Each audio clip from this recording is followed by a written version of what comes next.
Hello everyone, my name is Ferit. Welcome to our presentation. Today we will talk about global Englishes with my friends Emre, who will do the second part of our lessons. Let's look at our outline. This is the subjects that we will cover today. Firstly, I'm going to talk about the legacy of colonialism, which includes the valuing of local language and culture and the loss of ethnic identity. Secondly, I have the English Today debate, which is about the opinions of Quick and Kashra about varieties of English. And thirdly, my friends Emre we'll talk about standards across Anglophone space and different usage of English across the world. And finally, legitimate and illegitimate offspring of English, meaning evaluation of English. Let's start with the legacy of colonialism. The legacy of English colonialism has led to the devaluation of local languages and cultures. This is due to the belief in the superiority of the colonizers and their language. There are four impacts of colonialism. The first of them, devaluation of local language and culture. Due to the English colonialism, indigenous languages and cultures were devalued and considered inferior by the colonizers, who believed their own language and culture to be superior. And the second one, belief in the inferiority of indigenous languages and cultures. During the period of colonialism, people started believing that the languages, cultures, and characters of indigenous people were not as good as those of colonizers. And the other one, linguistic adaptation and denigration.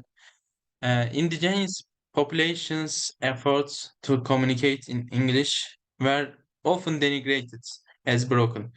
And this denigration further contribute to destruction of linguistics and cultural identities. And last one, lack of recognition of non-native varieties of English. The recognition of non-native varieties of English has only started in recent times. But there is resistance to acknowledging them as legitimate standard varieties.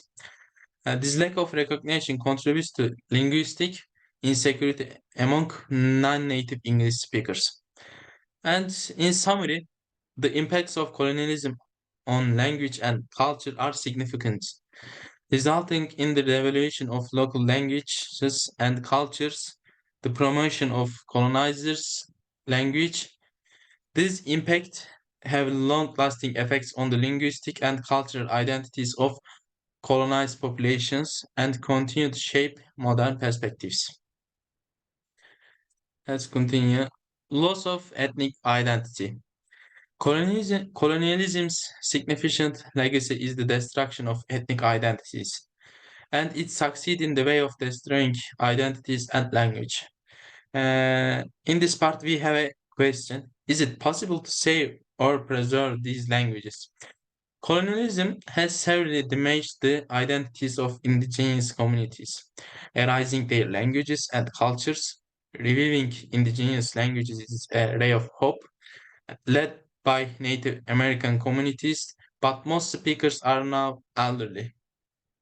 The ongoing struggle to preserve language, culture, and identity is crucial, as the decline in native speakers continues due to colonialism historical effect. Without their languages, many indigenous communities are at risk of disappearing. Stories, poetry, and songs help safeguard the memory of their places and landscapes. In summary, colonialism's impact on indigenous communities includes language loss and disconnection from ancestral lands. But efforts to review languages and preserve cultural heritage persist. Let's continue with the English Today debate. The English Today debate. In this debate, we have Quick and Kashru. Their opinion differs from each other. Let's look at their opinions. and we will discuss these opinions in our classroom together. Firstly, uh, we will look at quick first opinion. Non-native Englishes are essentially learned versions of native English and should be viewed as deficient. And against this, Kaşlı said that views non-native Englishes as a valid in their own right. And Quick emphasized the need for non-native speakers to learn and use standard English. And against this, Kashru emphasized that non-native varieties have their own socio-linguistic and social-cultural context. And lastly, Quick say that argues that teachers should teach the standard form of English. And against this, Kashru argues that distinction in language use should consider factors like frequency of use, the number of users, and the communication context rather than being solely based on native or non-native status. Uh, my presentation is over. Uh, Thanks for your listening and attention. My friends Emre will going on. Hello everyone, I will take it from here and our subject is now standard across Anglophone space. Trotgill and Hannah divide English and United States English differences into four main categories. First one is same word, different meaning. We will look at the examples from now on mostly. Let's start with the first one. Category 1. Same word, different meaning. Homely in English means down to earth, domestic. But in the United States English, it means ugly when we use on people. When you say he looks homely, it means ugly. But when you say it in United States, it means ugly on people. But when you say it in English, it means domestic. Pants. Pants means underpants in English, but in the American United States English, it means trousers. Pavement.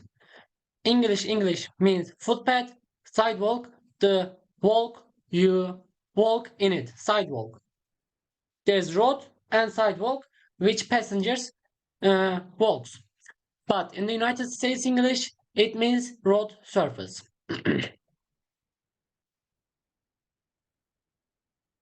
Category 2. There's two on category 2, 2A and 2B. Let's look at the 2A. Additional meaning in United States English. This is kind of different because let's look at the example so you can understand. Bathroom, when commonly used, it means a room with bath or shower and sink. But when in use in still United States, not common, but it can also mean room with toilet only. Regular.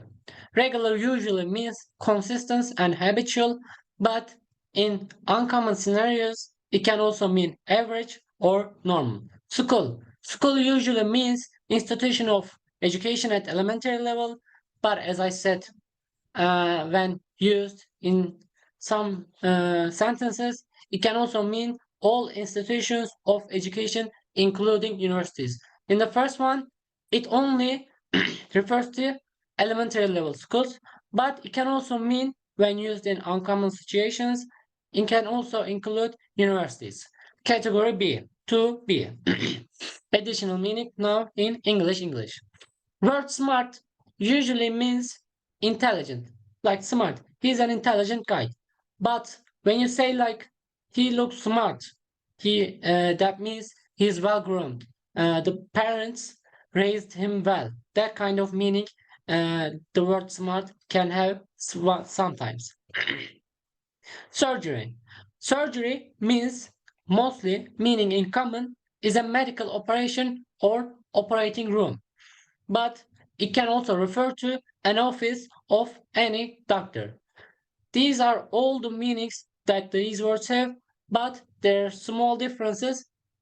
First slide is their meaning in common, but they have additional meaning, not used that much, but they also mean that. So don't forget this. Okay, category 3. Same word, difference in style, connotation, or frequency of use. Word autumn in English means old style, common. But in the United States English, autumn is an uncommon word to use. But in English, it is common to use. In United States English, instead of using autumn, we use fall. So you might ask, when does autumn get used? It is used in poetic or formal sentences, formal things. Like United people that lives in United States use autumn in poets and formal writings. To fancy, it means to want something. I fancy a chocolate cake now. It means you want it right now. In English, it is something that common but informal, but it is common. It is used a lot. But in United States English, to fancy, it is not used that much as English. Quite, quite, quite. In English use negative or neutral. But in the United States English, it means positive. You see the difference, right? In the English, quite means negative or neutral. But when you come to the United States English, it means positive. There's really strong difference in the same word. Category 4. Same concept or item, but different verb. Faucet. Faucet and tap. Faucet in United States English and tap in English.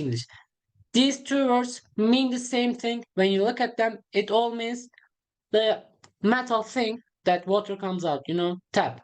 Water comes out. It means that, but in the United States English, it is called faucet.